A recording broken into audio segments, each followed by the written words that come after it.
कि इस को खत्म करवाएं और वोटिंग करवाएं। मेहरबानी। Thank you ji. Minister for power ji Hammad Azhar साहब जी।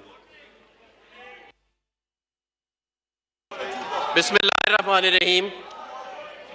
जनाब स्पीकर, आज वो क़यादत गरज बरस रही है जो पिछले 3.5 साल से एक जाली गारंटी के ऊपर मुल्क से बाहर बैठी। ये कायदे हिस्ब इख्तलाफ ने ही गारंटी दी थी कि एक मुजरिम जो है वो जब मुल्क से बाहर इलाज कराने जाएंगे तो फिर उनको वापस भी लाया जाएगा इस मुल्क में। लेकिन शायद उस मुजरिम के जो प्लेटलेट्स हैं वो पाकिस्तान में सियासी हालात के मुताबिक ही ऊपर जाते हैं और नीचे आते हैं। जनाब स्पीकर, इस वक्त हमारे मुल्क में एक रिजीम चेंज की साजिश चल रही है, बैरूनी रिजीम चेंज की, और ये दुनिया में पहली मर्तबा नहीं हुआ कि किसी मुल्क के अंदर रिजीम चेंज की साजिश की जाए। बल्कि मैं आपको कुछ डेटा देना चाहता हूं।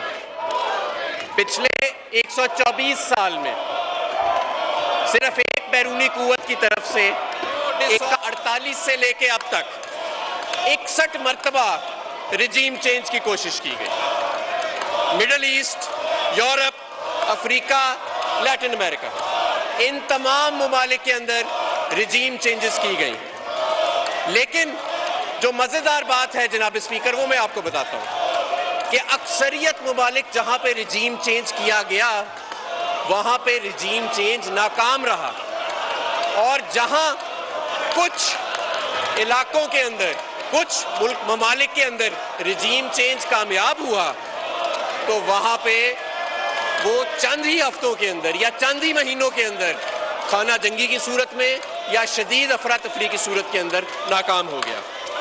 अफसोस से कहना पड़ता है जनाब स्पीकर कि आज इस मुल्क के अंदर रिजीम चेंज की कोशिश की जा रही है और उसका हमारे पास सबूत मौजूद है।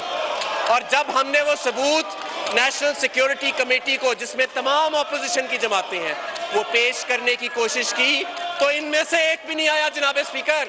ये जो कहते हैं कि ये झूठ बोल रहे थे, इनमें से एक भी नहीं आया उस मरासले को देखने के लिए जिससे ये शक शुबात क्या यकीन जन्म ले रहा है कि ये उस साजिश के अंदर ना सिर्फ फायदामंद है बल्कि उस साजिश के अंदर मुलव्वस भी है। जनाब स्पीकर, मैं आपको ये बताना चाहता हूँ कि जमहूरी रवायात क्या हैं, आइन क्या कहता है। जिस शख्स को 2018 में अवाम ने मैंडेट दिया, पाकिस्तान तहरीक इंसाफ को 156 सीटें देके वापस रिटर्न किया गया इस हाउस के अंदर, आज वही जमात जब कहती है कि हम आम इंतखाबात में जाना चाहते हैं तो ये सारे पाकिस्तान के सियासी अशरफिया, तमाम लोग मिलके, तमाम सियासी कुव्वतें मिलके उस एक शख्स और उस एक जमात पाकिस्तान तहरीक इंसाफ का मुकाबला करने से भाग रही है और ये कह रहे हैं कि हम आम इंतखाबात में नहीं जा सकते।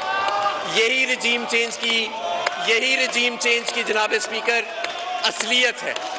ये रिजीम चेंज की असलियत है कि ये मसनूई तौर पे एक हुकूमत, एक कठपुतली हुकूमत जो है उसको बनाया जाता है।